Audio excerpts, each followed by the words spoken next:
उनसे पूछो कि आखिरकार क्यों खरीद रहे हैं, तो आज के जनरेशन के कमाल के जवाब हैं।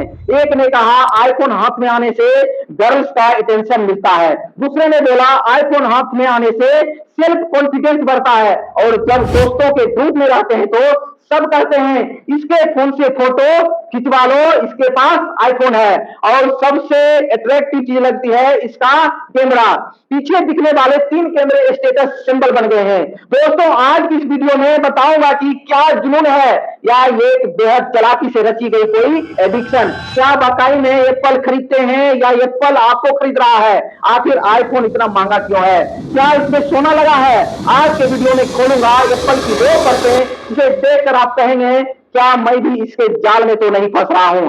एप्पल ने अपना प्रोडक्ट बेचने के लिए 4 लेयर का एक पूरा जाल तैयार करके रखा है। पहली लेयर है प्राइस मैनिपुलेशन, यानी इस प्रोडक्ट को इतना महंगा बना दो कि लोग उसे बेहतर मानने लगेंगे।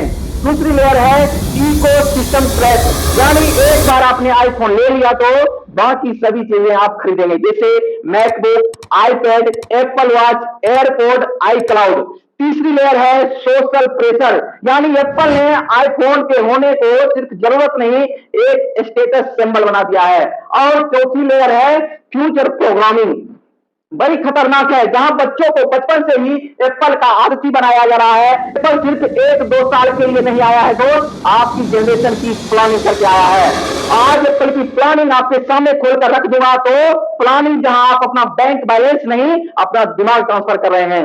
सबसे पहले आपको आज एप्पल की 3 मॉडल प्लानिंग क्या है वो समझाता हूं। गौर करें कि एप्पल हर साल 3 मॉडल आईफोन लॉन्च करता है, वो कभी भी एक मॉडल लॉन्च नहीं करता है। आपको लगता होगा कि आपसे बहुत मोहब्बत है इसलिए एप्पल आपको वैरायटी देना चाहता है, बिल्कुल नहीं।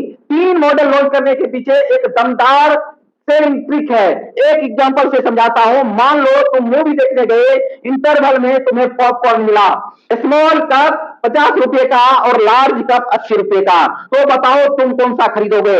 90% लोग स्मॉल कप खरीदेंगे, पैसे बचाएंगे। लेकिन अगर स्मॉल और लार्ज के बीच में एक मीडियम कप का ऑप्शन जोड़ दिया जाए तो 70 रुपए का दो, तो मैक्सिमम लोग की बाइंग स्मॉल से हटकर सीधा लार्ज हो जाएगी, क्योंकि उनको लगता है कि 10 रुपए की फर्क में मीडियम से लार्ज मिल रहा है, और तुम खुद को स्मार्ट समझकर 80 वाला पॉपकॉर्न खरीद लेते हो, जबकि पहले 50 वाला ही लेने वाले थे।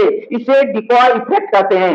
70 वाला पॉपकॉर्न आपको ऑप्शन देने के लिए नहीं, बस सिर्फ आपके आंखों में धूल झोंकने के लिए रखा गया था। 3 ऑप्शन देकर आपके बाइंग बिहेवियर को चेंज किया जाता है, फ्रॉम स्मॉल टू लार्ज, और अपनी सेल को बढ़ाया जाता है। भाई पॉपकॉर्न तक तो ठीक था, बस 30-40 रुपए की बात है। यही प्लानिंग करके एप्पल आपको इतना महंगा आईफोन बेच रहा है। कैसे, ये मैं समझाता हूं। मान लो आप एप्पल के स्टोर पर गए, आपको वहां सिर्फ 2 मॉडल दिखे, आईफोन 14 और आईफोन 14 प्रो मैक्स। आईफोन 14 70,000 का है और आईफोन 14 प्रो मैक्स 1,30,000 का, तो 90% लोग 70,000 वाला फोन ही खरीदेंगे, क्योंकि यह सस्ता है। अब एप्पल यहाँ डिकॉय इफेक्ट का यूज करके बड़े ही चालाकी से एक बीच में मॉडल आईफोन प्रो उतार देता है, जिसकी कीमत है 1,15,000 रुपए।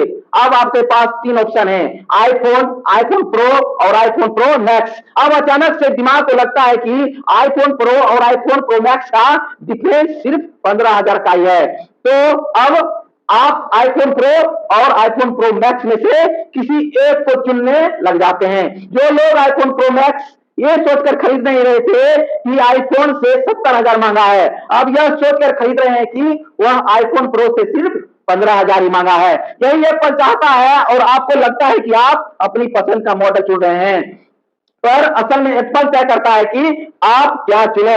यह एक माइंड गेम है दोस्त। 3 मॉडल की स्ट्रेटजी इतनी इफेक्टिव है कि बाकी के ब्रांड अब इसे भी फॉलो करने लगे हैं। स्टारबक्स में जाएंगे तो कॉफी के 3 कप मिलेंगे, स्मॉल, मीडियम और लार्ज। पीवीआर में पॉपकॉर्न के 3 साइज मिलेंगे, स्मॉल, मीडियम और लार्ज। आपको लगता है कि आपने आपकी पसंद का सामान खरीदा है, लेकिन नहीं, पूरी प्लानिंग, पूरा रास्ता, पूरी चाल पहले से ही बनाई गई थी, सिर्फ इसलिए कि आप वही खरीदें जो एप्पल चाहता है। एक लड़के ने ऑफिस में ज्वाइन किया था और ऑफिस ज्वाइन करने के कुछ दिन ही बाद आईफोन खरीद लिया। सब हैरान रह गए। मैंने पूछा बिना सैलरी में इतना महंगा फोन कैसे खरीद लिया? वो बोला सर ईएमआई कर लिया है, 4 साल तक हर महीने 45,000 देने हैं, महंगा है इसलिए इसका इंश्योरेंस भी मैंने करवाया है। वो बोला वो क्या होता है? मैंने बोला फोन का इंश्योरेंस लिया है, जिंदगी का नहीं लिया। क्या फोन जिंदगी से ज्यादा कीमती है? मैंने उसे समझाया कि एप्पल नहीं, अपने लिए सोचो, क्योंकि समय का कोई भरोसा नहीं है। और इसके बाद सबसे बड़ा खेल शुरू होता है ईएमआई का।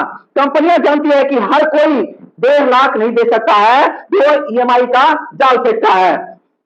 सिर्फ 4,999 रुपये पर मंथ से शुरू और फलाने क्रेडिट कार्ड पे 10% का कैशबैक। दिमाग को लगता है अरे वाह, सिर्फ 5,000 में हाथ में आईफोन का यह सस्ता जुगाड़ है, दे देंगे खाते पीते। तो आप असल में ब्याज टैक्स जमा टेंशन ले रहे हैं, क्योंकि ईएमआई का मतलब है आप अपना फ्यूचर इनकम को गिरवी रख दिया है। दोस्त, एप्पल बुरा नहीं है, लेकिन बिना समझदारी से लिया गया कोई भी खर्चा आपको गरीबी के रास्ते पर ले जाता है। अगर आपकी इनकम 50,000 है और 1.5 लाख का फोन ले रहे हैं, तो आप खरीदार नहीं, उसके बड़े शिकार हो रहे हैं। आपको स्मार्ट कंज्यूमर बनना है, इमोशनल कंज्यूमर नहीं।